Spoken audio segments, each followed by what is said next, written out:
गत क्लास रे आम आलोचना करथिले बड़पण कवितार विषय वस्तु। आज आम आलोचना करिबा बड़पण कवितार प्रश्न उत्तर। पिला माने +2 प्लस आर्ट्स साइंस कॉमर्स समस्त कही रखुछि। तमर 1 मार्किया प्रश्न आसुछि, 2 मार्किया प्रश्न आसुछि, 3 मार्किया प्रश्न आसुछि। 1 मार्किया प्रश्न टिपिले तुमर आसुछि 8 मार्क, मल्टीपल चॉइस 5 मार्क, आउ 3 मार्क आसुछि डायरेक्ट तुमर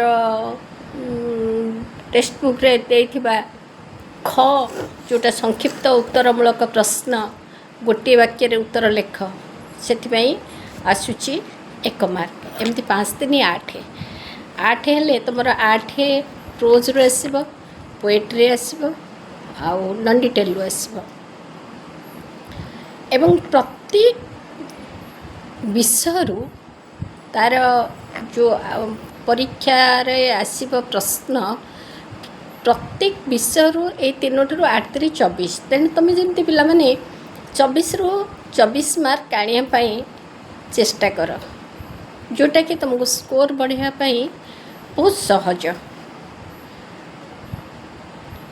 बड़पण कविता टी पढ़ा आम तुम प्रश्न उत्तर अच्छी संक्षिप्त उत्तरमूलक प्रश्न गोटे वाक्य रे उत्तर लेख। देख बड़पण कविता राधानाथन केउ काव्य रु आसीछि, तुम ये से प्रश्न को लिख बड़पण कविता राधानाथन केउ जगार केवल लिखिदेव दरबार, दरबार काव्य रु आसीछि। द्वितीय प्रश्नटी को देख, दरबार रे जोग देइथिबा राजा और जमीदार माने कौन बिकी खाउथिले। तुमर से विषयर प्रथम लाइन टी को देख, पूर्व पुरुषर प्रतिष्ठा विशाल बिकी भांगी खाऊ थिबो केते काल। पूर्व पुरुष मानकर प्रतिष्ठा को बिकी भांगी खाउथिले गोटे वाक्य रे हला। 3 नंबर टी, किए बन्ही शिक्षा परी सदा ऊर्ध्वगामी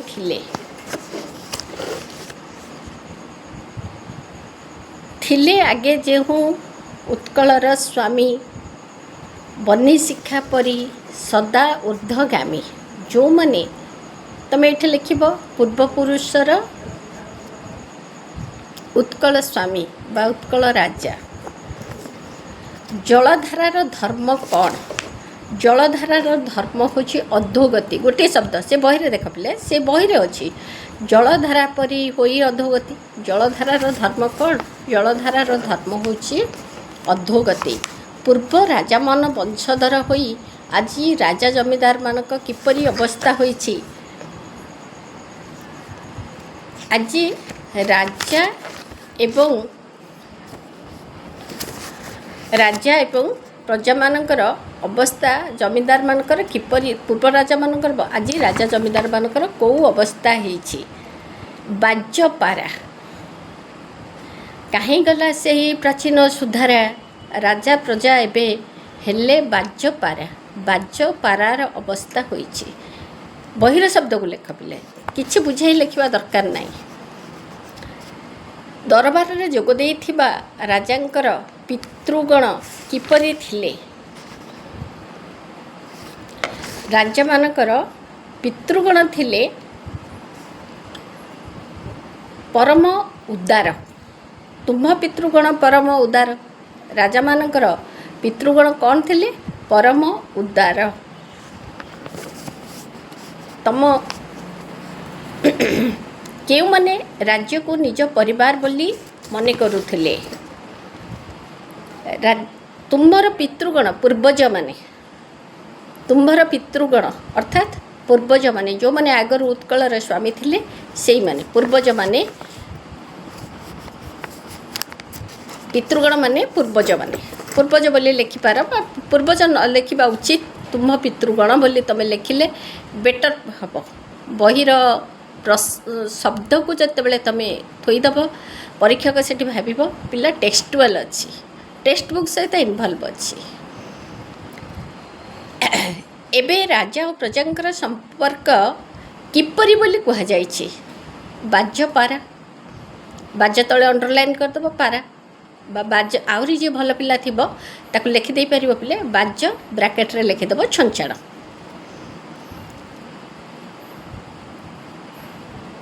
ରାଜଭୋଗର ଅଭିଳାଷ ପ୍ରଜାଙ୍କଠାରୁ କ'ଣ କାଢ଼ି ନେଲା? ରାଜଭୋଗର ଅଭିଳାଷ ପ୍ରଜାଙ୍କଥିରୁ କ'ଣ ନେଲା?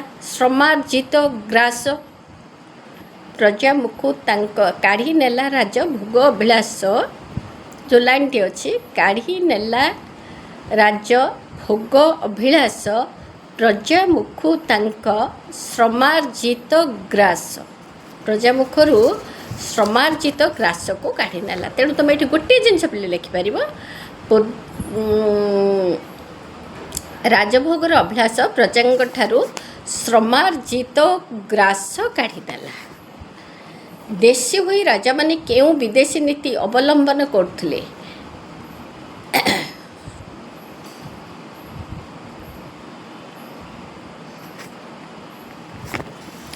ଦେଶୀ ହୋଇ କି ବିଦେଶୀ ନୀତି ଅବଲମ୍ବନ କରୁଥିଲେ? ଦେଖ, ବିଦେଶୀ ସଙ୍ଗୀନେ ଭୀତି ପ୍ରଦର୍ଶନ କରୁଥିଲେ। ଦେଶୀ ହୋଇ ରାଜାମାନେ କେଉଁ ବିଦେଶୀ ନୀତି ଅବଲମ୍ବନ କରୁଥିଲେ? ବିଦେଶୀ ସଙ୍ଗୀନେ କଲ ତାଙ୍କ ଭୀତି। ସଙ୍ଗୀନେ ମାନେ ବନ୍ଧୁକ ମୁନରେ ତାଙ୍କୁ ଭୀତି କରି ବିଦେଶୀ ନୀତିକୁ ଆପଣେଇଥିଲ। ପ୍ରଜାଙ୍କ ଚିତ୍ତକୁ ପୂର୍ବ ରାଜାମାନେ କିପରି ବାନ୍ଧିଥିଲେ? ପ୍ରଜାଙ୍କ ଚିତ୍ତକୁ ପୂର୍ବ ରାଜାମାନେ କିପରି ବାନ୍ଧିଥିଲେ? ପ୍ରଜାଙ୍କ ଚିତ୍ତକୁ ପୂର୍ବ ରାଜାମାନେ ବାତ୍ସଲ୍ୟରେ ବାନ୍ଧି ରଖିଥିଲେ। ବାତ୍ସଲ୍ୟ ଅଛି ପିଲେ, ସେ ଲାଇନ୍ଟା ଅଛି, ବାତ୍ସଲ୍ୟ ନ ବାନ୍ଧି ପ୍ରଜାଙ୍କର ଚିତ୍ତ ବିଦେଶୀ ସଙ୍ଗୀନେ କଲ ତାଙ୍କୁ ଭୀତ। ପ୍ରଜାଙ୍କ ଚିତ୍ତକୁ ସେମାନେ କେଉଁଥିରେ ବାନ୍ଧିଥିଲେ? ବାତ୍ସଲ୍ୟ ପ୍ରେମରେ। କିଏ ବିଦେଶୀ ସଙ୍ଗୀନରେ ପ୍ରଜାଙ୍କୁ ଭୟଭୀତ କରୁଥିଲେ? ରାଜାମାନେ, ତତ୍କାଳୀନ ରାଜାମାନେ, ପୂର୍ବଜ ନୁହେଁ, ତତ୍କାଳୀନ। ଆଜିର ରାଜାମାନଙ୍କର ସର୍ବସ୍ୱ କ'ଣ? ରାଜଧର୍ମ ହେଲା ପ୍ରାସାଦ, ଗାଭୀ, ହସ୍ତୀ, ଅଶ୍ୱ ହେଲା ରାଜଧର୍ମ, ହେଲା ପ୍ରଜାଧନ ବୁହା। ରାଜଧର୍ମ ହେଉଛି ପ୍ରଜାଧନ ବୁହା। ଆଜିର ରାଜଧର୍ମ କିପରି ବୋଲି କୁହାଯାଇଛି? ଆଜିର ରାଜଧର୍ମ ପ୍ରଜାଧନ ବୁହା ବୋଲି କୁହାଯାଇଛି। ହେଲେ ନା, ଏ ପ୍ରଶ୍ନଟି ଭୁଲ କହିଲି। ଆଜିର ରାଜାମାନଙ୍କର ସର୍ବସ୍ୱ କ'ଣ? ଆଜିର ରାଜାମାନଙ୍କର ସର୍ବସ୍ୱ ହେଉଛି ଗନ୍ତାଘର। ଗନ୍ତାଘର ହେଲା ତୁମ୍ଭର ସର୍ବସ୍ୱ। ଗନ୍ତାଘର ହେଉଛି ରାଜାମାନଙ୍କର ସର୍ବସ୍ୱ। ଆଜିର ରାଜଧର୍ମ କିପରି ବୋଲି କୁହାଯାଇଛି? ଆଜିର ରାଜଧର୍ମ ପ୍ରଜାଧନ ବୁହା ବୋଲି କୁହାଯାଇଛି। କେଉଁମାନଙ୍କୁ କାନ କୁହା ବୋଲି କବି କହିଛନ୍ତି? ମନ୍ତ୍ରୀ ହେଲେ ଖଳ ଖଣ୍ଟ କାନ କୁହା। ମନ୍ତ୍ରୀମାନଙ୍କୁ କାନ କୁହା ବୋଲି କୁହାଯାଇଛି। ଦୁଃଖୀରଙ୍କୀଙ୍କୁ ତଣ୍ଡି ରାଜାଗଣ ବିଦେଶକୁ କ'ଣ ଖୁଆଉଥିଲେ? ବିଦେଶକୁ କୁକୁଟାଣ୍ଡ ଅଣ୍ଡରଲାଇନ୍ କରିଦିଅ, କୁକୁଟାଣ୍ଡ। ଯେଉଁଠି ପିଲେ 1 ନମ୍ବରିକିଆ ପ୍ରଶ୍ନର ଉତ୍ତର ଯେତେବେଳେ ଲେଖିବ, ସେ ଯେଉଁଠି ଆନ୍ସର୍ ତା ତଳେ ଅଣ୍ଡରଲାଇନ୍ କରିଦେବ। ଅଣ୍ଡରଲାଇନ୍ କରିଦେଲେ ଗୋଟେ ପରୀକ୍ଷକ ବହୁତ ଇମ୍ପ୍ରେସ୍ଡ ହେଇଯାଏ, ଭାରି ଖୁସି ହେଇଯାଏ, ଯେଉଁଟାକି ତୁମକୁ ଫେରେ ହେଲ୍ପ କରିବ। କେଉଁଥିରେ ଜାଣିଛ? ଆମର ଯେଉଁ ଅଛି ପ୍ରବନ୍ଧ ଆଉ 5 ମାର୍କିଆ 3 ମାର୍କିଆ କୋଶ୍ଚିନ୍, ସେଠି ଟିକେ ସେ ଲିବରାଲ୍ ହେଇଯିବ। ପିଲାଟା ବହୁତ କରିଛି, ସେ ପ୍ରକାର ଗୋଟେ ମାନସିକତା ପରୀକ୍ଷକର ଆସିବ। ତେଣୁ ଖାତାଟି ପିଲେ ନିହାତି ଭାବରେ ପରିଷ୍କାର ପରିଚ୍ଛନ୍ନ ରଖିବ, ମାର୍ଜିନ୍ ରଖିବ ଏବଂ ଛାଡ଼ିକି ଲେଖିବ। ଅକ୍ଷର ଗୁଡ଼ିକ ସୁସ୍ପଷ୍ଟ ହେବା ଦରକାର। ମାତ୍ରା ଉପରେ ଟିକେ ଗୁରୁତ୍ୱ ଦେବ। ମୁଁ ମାତ୍ରା କେମିତି ଭାବରେ ଲେଖାଯାଏ ପିଲେ ମୁଁ ତୁମମାନଙ୍କୁ ବତେଇଦେବି। ଗୋଟିଏ ଭିଡ଼ିଓରେ ତୁମକୁ ସେସବୁ ଜିନିଷ ସୁନ୍ଦର ଭାବରେ ବତେଇଦେବି। ଦୁଃଖୀରଙ୍କୀକୁ ତଣ୍ଡି ରାଜାଗଣ ବିଦେଶକୁ କ'ଣ ଖୁଆଉଥିଲେ? କୁକୁଟାଣ୍ଡ। ବହିର ଭାଷା, ପୁରା ବହିର ଭାଷା ଲେଖ। କାଣ୍ଡ ପୃଷ୍ଠ ହୁଣ୍ଡା ବୋଲି କେଉଁମାନଙ୍କୁ କାଣ୍ଡ ପୃଷ୍ଠ ହୁଣ୍ଡା ବୋଲି କେଉଁମାନଙ୍କୁ କୁହାଯାଇଛି? ରାଜାମାନଙ୍କୁ। କାଣ୍ଡ ଜ୍ଞାନହୀନ କାଣ୍ଡ ପୃଷ୍ଠ ହୁଣ୍ଡା, କାଣ୍ଡ ଜ୍ଞାନହୀନ କାଣ୍ଡ ପୃଷ୍ଠ ହୁଣ୍ଡା ରାଜାମାନଙ୍କୁ କୁହାଯାଇଛି। ପ୍ରଜାଙ୍କ ମଧ୍ୟରେ କିଏ ପାପ ବୃଦ୍ଧିକୁ ମନାସୁଥିଲେ? ପ୍ରଜାଙ୍କ ଭିତରେ କିଏ ପାପ ବୃଦ୍ଧିକୁ ମନାସୁଥିଲେ? ସଦା ହୋଇ ପାପ ଦ୍ରବିଣ ପ୍ରତ୍ୟାଶୀ ପ୍ରଜା ମଧ୍ୟରେ ପାପ ବୃଦ୍ଧିକୁ ମନାସି ରାଜାମାନେ ତତ୍କାଳୀନ ରାଜାମାନେ ପ୍ରଜା ବୃଦ୍ଧି ମନାସୁଥିଲେ। ପ୍ରଜାଙ୍କ ମଧ୍ୟରେ ପାପ ବୃଦ୍ଧି ମନାସୁଥିଲେ। ରାଜାମାନେ କିପରି ନିଜର ମାଲଖାନା ପୁରଉଥିଲେ? ଜରିମନା ରଖିଥାଅ ଟାକି କରି ଜରିମନା ଧନେ ପୁରାଇବା ଲାଗି ମାଲଖାନା। ଜରିମନା ଆଦାୟ କରି ଅପେକ୍ଷା କରିଥାଅ ଜରିମନା କରିଥାଅ କେଉଁଥିପାଇଁ?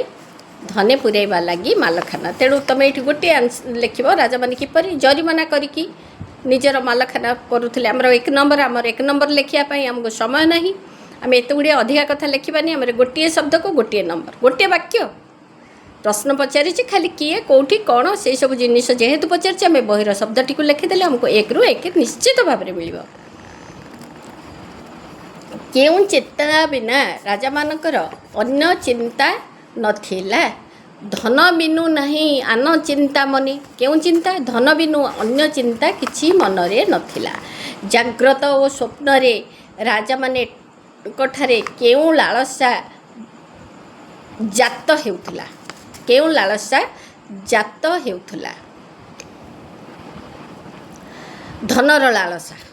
ସେଇ ତା ତଳ ଲାଇନଟାରେ ଅଛି ଧନର ଲାଳସା ଜାଗ୍ରତେ ସ୍ୱପ୍ନେ ଧନ ବିନୁ ନାହିଁ ଆନ ଚିନ୍ତା ମନେ। ଧନର ଲାଳସା ତାଙ୍କ ଭିତରେ ଜାତ ହେଉଥିଲା। ଚିନ୍ତା ବିନା ରାଜାମାନଙ୍କର ଅନ୍ୟ ଚିନ୍ତା ନଥିଲା। ଜାଗ୍ରତ ଓ ସ୍ୱପ୍ନରେ ରାଜାମାନଙ୍କଠାରେ କେଉଁ ଲାଳସା? ଧନର ଲାଳସା। ପିଲା ଏଇଟା ଗୋଟିଏ ବାକ୍ୟ। ଜାଗ୍ରତ ଓ ସ୍ୱପ୍ନରେ ରାଜାମାନଙ୍କଠାରେ ଧନର ଲାଳସା ଜାତ ହେଉଥିଲା। ଧର୍ମର ସାଫଲ୍ୟ କେଉଁଠାରେ ଥାଏ? ଧନର ସାଫଲ୍ୟ ସୁବେୟ। ଧନର ସାଫଲ୍ୟ ସୁବେୟରେ ଥାଏ। କିଏ ଧନକୁ ଜଗି ବସିଥାଏ? ଯଖ ପ୍ରାୟ ତାକୁ ଜଗି ଫଳ ଯଖ ଜଗି ରହିଥାଏ ଧନକୁ। ରାଧାନାଥ କାହାକୁ ସ୍କନ୍ଦର ବୋଲି କହିଛନ୍ତି? ବିଶ୍ୱବିଜୟୀ ଆଲେକ୍ଜାଣ୍ଡରକୁ। ଆଲୋଚନା ପ୍ରସଙ୍ଗରେ ମୁଁ କହିଛି ଏ କଥା। କାହାକୁ କୁହାଯାଇଛି ସ୍କନ୍ଦର ବୋଲି? ବିଶ୍ୱବିଜୟୀ ଆଲେକ୍ଜାଣ୍ଡର ବା ଗ୍ରୀକ୍ ବୀର ଆଲେକ୍ଜାଣ୍ଡର। ବିଶ୍ୱବିଜୟୀ କିନ୍ତୁ ଲେଖିବ ପିଲା, ସେଇଟା ହେଉଛି ତା'ର ବିଶେଷଣ। ଆସିଥିଲି ଫେରିଗଲି ଶୂନ୍ୟ ହସ୍ତେ କିଏ କହିଛନ୍ତି? ସ୍କନ୍ଦର କହିଛନ୍ତି।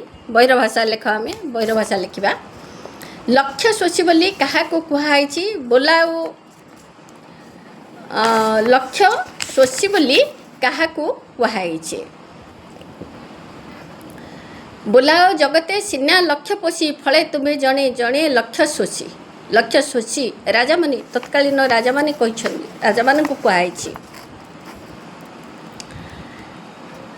ରାଜା ଓ ଜମିଦାରମାନେ କାହିଁକି ପ୍ରଜାଙ୍କୁ ଶୋଷଣ କରୁଥିଲେ? କାହିଁକି ଶୋଷଣ କରୁଥିଲେ? ଯେ ବଡ଼ ହେବା ପାଇଁ, ମାଲଖାନା ଭରିବା ପାଇଁ ଶୋଷଣ କରୁଥିଲେ। ଆପଣାର ରାଜା ଓ ଜମିଦାରମାନେ ପ୍ରଜାମାନଙ୍କୁ ଶୋଷଣ କରି ଆପଣାର ମାଲଖାନା ବା ଗୋଦାମକୁ ଗନ୍ତାଘରକୁ ବୃଦ୍ଧି କରିବା ପାଇଁ ଶୋଷଣ କରୁଥିଲେ। ପାପବିତ୍ତ କିପରି ଅର୍ଜିତ ହୁଏ? ପାପବିତ୍ତ କିପରି ଅର୍ଜିତ ହୁଏ? ଦେଖ ସେ ବହିରେ ଅଛି। ପ୍ରଜା ରକ୍ତ ସ୍ୱେଦ ଲୋତକେ ଅର୍ଜିତ। ପ୍ରଜାଙ୍କର ରକ୍ତ ସ୍ୱେଦ ଓ ଲୋତକରେ ଅର୍ଜନ କରିଥିବା ସମ୍ପତ୍ତି ଅଭିଶପ୍ତ ରାଶି ରାଶି ଧନ ହିଁ ପାପବିତ୍ତ ଭାବରେ ଅର୍ଜନ କରାଯାଏ। ଭଙ୍ଗା ମାଠିଆରୁ ପାଣି ବୋହିଗଲା ପରି କ'ଣ ପ୍ରତିକ୍ଷଣରେ ବୋହି ଯାଉଛି? ଭଙ୍ଗା ମାଠିଆରେ ପାଣି ବୋହିବା ପରି ଆୟୁ ପ୍ରତିକ୍ଷଣରେ ବୋହି ବୋହି ଯାଉଛି। ଆୟୁ ପ୍ରତିକ୍ଷଣରେ ବୋହି ବୋହି ଯାଉଛି। କାଳ କିପରି କ୍ରୂର, ବଡ଼ କ୍ରୂର କାଳ, ବଡ଼ ଅବିଶ୍ୱାସୀ। କାଳ କିପରି ବଡ଼ କ୍ରୂର। କାହାକୁ ଅବିଶ୍ୱାସୀ ବୋଲି କୁହାଯାଇଛି? କାଳକୁ। ବଡ଼ କ୍ରୂର କାଳ, ବଡ଼ ଅବିଶ୍ୱାସୀ। ଦେଖ ପିଲେ, ପ୍ରତି ଲାଇନ୍ରେ ଦୁଇଟା ପ୍ରଶ୍ନ। ବଡ଼ କାହାକୁ କାଳ କିପରି ବୋଲି ବଡ଼ କ୍ରୂର, କାହାକୁ ଅବିଶ୍ୱାସୀ କୁହାଯାଇଛି? କାଳକୁ କୁହାଯାଇଛି। କାହାକୁ ଅବିଶ୍ୱାସୀ ବୋଲି କୁହାଯାଇଛି? କାଳକୁ ଅବିଶ୍ୱାସୀ ବୋଲି କୁହାଯାଇଛି। କିଏ ହଠାତ୍ ଆସି ହାବୁଡ଼ି ଯିବ ବୋଲି କୁହାଯାଇଛି? କିଏ ହଠାତ୍ ଆସି ହାବୁଡ଼ି ଯିବ ବୋଲି କୁହାଯାଇଛି? କାଳ। ହାବୁଡ଼ି ଯିବ, ସିଏ ଆଚମ୍ବିତ ଆସି। ପ୍ରତି ଲାଇନ୍ରେ ପିଲା କେତେ ସୁନ୍ଦର ଭାବରେ ମନେ ରହିବ ତୁମର। କାହା ପଛରେ କାଳ ଲୁଚି ବସିଥାଏ? କାହା ପଛରେ ଲୁଚି ବସିଥାଏ? ପ୍ରତିଟି ବ୍ୟକ୍ତି ପଛରେ। କାହା ପାଇଁ କବି ଏଟା କହିଛନ୍ତି? ସେ କହିଛନ୍ତି ହାବୁଡ଼ି, ଦାର୍ଶନିକ ଚିନ୍ତାଧାରା ଦେଇକି କହିଛନ୍ତି। ସଂସାରର ଅସାରତ ସମ୍ପର୍କରେ କବି ଏଠି କହିଛନ୍ତି ବଡ଼ କ୍ରୂର କାଳ, ବଡ଼ ଅବିଶ୍ୱାସୀ। ହାବୁଡ଼ି ଯିବ, ସେ ଆଚମ୍ବିତ ଆସି ଆଶ୍ଚର୍ଯ୍ୟଜନକ ଭାବରେ ଆସିବ ଏବଂ ଦୂରବର୍ତ୍ତୀ ଜାଣି ଯେ କାଳକୁ ହସେ, ହସି ସେ ତା ପଛେ ଆସି ଲୁଚି ବସେ। ଯିଏ ଲୁଚି ବସିଥାଏ, ଯେ କାଳକୁ ଭୟଭୀତ କରି ଲୁଚିକି ବସିଥାଏ, ତାର ପଛରେ କାଳ କେତେବେଳେ ଆସି ବସି ଯାଇଥାଏ।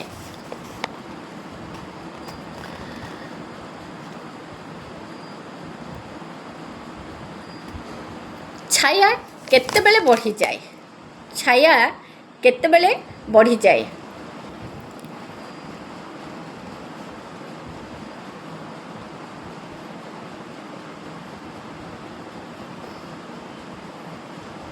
ହଁ, ନିତ୍ୟଗାମୀ ରଥ ଚକ୍ର ଆବର୍ତ୍ତନେ। ଦେଖ ସେ ଲାଇନ୍ଟାରେ ଅଛି, ନିତ୍ୟଗାମୀ ରଥ ଚକ୍ର ଆବର୍ତ୍ତନେ ଆୟ ସୂର୍ଯ୍ୟ ଯାଏ ତଳେ ଯେତେ ଗଡ଼ି, ତୁମ୍ଭ ମାୟା ଯାଏ ଛାୟା ପରି ବଢ଼ି।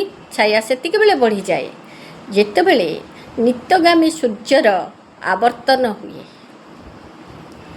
ଆବର୍ତ୍ତନ ସମୟରେ ଛାୟା ବଢ଼ିଯାଏ। ମାୟାର ଚେର। ରାଧାନାଥ ମାୟାକୁ କାହା ସହିତ ତୁଳନା କରିଛନ୍ତି? ଛାୟା ସହିତ। ରାଧାନାଥ ମାୟାକୁ କାହା ସହିତ ତୁଳନା କରିଛନ୍ତି?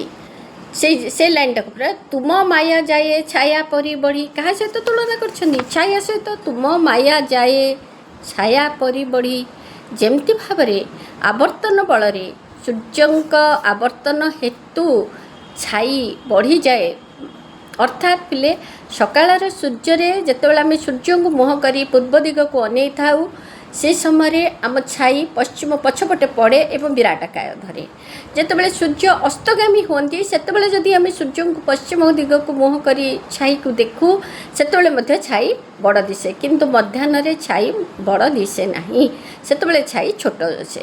ତେଣୁ ସୂର୍ଯ୍ୟଙ୍କର ଆବର୍ତ୍ତନ ଗତି ହେତୁ ଛାୟା ବଢ଼େ। ଅନୁରୂପ ଭାବେ ଆମେ ଯେତେବେଳେ ସୂର୍ଯ୍ୟ ଅସ୍ତାଚଳଗାମୀ ହେଲା ପରି ମଣିଷ ଯେତେବେଳେ ସଂସାରରୁ ବିଦାୟ ନିଏ, ଯେତେବେଳେ ସଂସାର ତା'ର ଅନ୍ତିମ ମୁହୂର୍ତ୍ତ ପାଖେଇ ଆସେ, ପରିଣତ ବୟସ ପାଖେଇ ଆସେ, ସେତିକି ସାଂସାରିକ ମୋହ, ସାଂସାରିକ ମାୟା, ସାଂସାରିକ ଲୋଭ ପ୍ରତି ସେ ସେତିକି ଆକୃଷ୍ଟ ହୁଏ। ତେଣୁ ସେ ଛାୟାକୁ କାହା ସହିତ ତୁଳନା କରିଛନ୍ତି? ଛାୟାକୁ ସେ ମାୟା ସହିତ ତୁଳନା କରିଛନ୍ତି। ସଂସାରରେ ମହତପଣିଆ କ'ଣ? ସଂସାରରେ ମହତପଣିଆ କ'ଣ? ସଂସାରରେ ମହତପଣିଆ ହେଉଛି ଧର୍ମ। ଧର୍ମ ଏକା ସିନା ମହତପଣିଆ, ଆଉ ବଡ଼ପଣ ଅଢ଼େଇ ଦିନିଆ। ଧର୍ମ ହେଉଛି ମହତପଣିଆ, ଆଉ ସବୁ ହେଉଛି ଅଢ଼େଇ ଦିନିଆ। ବଡ଼ପଣ, ହଁ, ସଂସାରରେ ଜନ୍ମ ଫଳରୁ କ'ଣ ମିଳେ? ନାଇଁ ପିଲେ, ଭୁଲିଗଲି। ଆଉ ଗୋଟେ ପ୍ରଶ୍ନ ଏଠି ଅଛି। ରାଧାନାଥ ମାୟାକୁ କାହା ସହିତ ତୁଳନା କରିଛନ୍ତି? ରାଧାନାଥ ମାୟାକୁ ଛାୟା ସହିତ ତୁଳନା କରିଛନ୍ତି। ମାୟା ଚେର ଭେଦିଗଲେ କି କ୍ଷତି ହୁଏ? ମାୟା ଚେର ଭେଦିଗଲେ, ମାୟା ଚେର କେଉଁଠି ଭେଦିବ? ମାୟା ଚେର ସଂସାରର ଭିତରେ ଭେଦିବ। ମାୟା ଚେର ତଳେ ଭେଦିବ ଯେତିକି ଅନ୍ତକ ରଗରେ ଝିଙ୍କିବ ତେତିକି। ଯେତିକି ମାୟା ସହିତ ତମେ ଆବଦ୍ଧ ହେବ, ମାୟା ସହିତ ତମେ ଯୋଡ଼ି ରହିବ, ସେତିକି ଅନ୍ତକ ହେଉଛି ଯମ। ତେଣୁ ତୁମର ପ୍ରଶ୍ନ ଆସୁଛି ମାୟାର ଚେଲ ଭେଦିଗଲେ କ'ଣ ହୁଏ? ଅନ୍ତକ ଝିଙ୍କିବ, ଅନ୍ତକ ଯମ, ଯମ ମୃତ୍ୟୁ, ଯମ ମୃତ୍ୟୁ ଯନ୍ତ୍ରଣା। ଅନ୍ତକ କିଏ? ଅନ୍ତକ ଯମ। ବେଳ ଥାଉ ଥାଉ କ'ଣ ଅର୍ଜନ କରିବାକୁ କବି ପରାମର୍ଶ ଦେଇଛନ୍ତି? ବେଳ ଥାଉ ଥାଉ ଧର୍ମ ଅର୍ଜନ କରିବା ପାଇଁ ଦେଇଛନ୍ତି। ବେଳ ଥାଉ ଥାଉ ଅର୍ଜନ କରିବାକୁ, ଧର୍ମ ଅର୍ଜନ କରିବାକୁ କୁହାଯାଇଛି।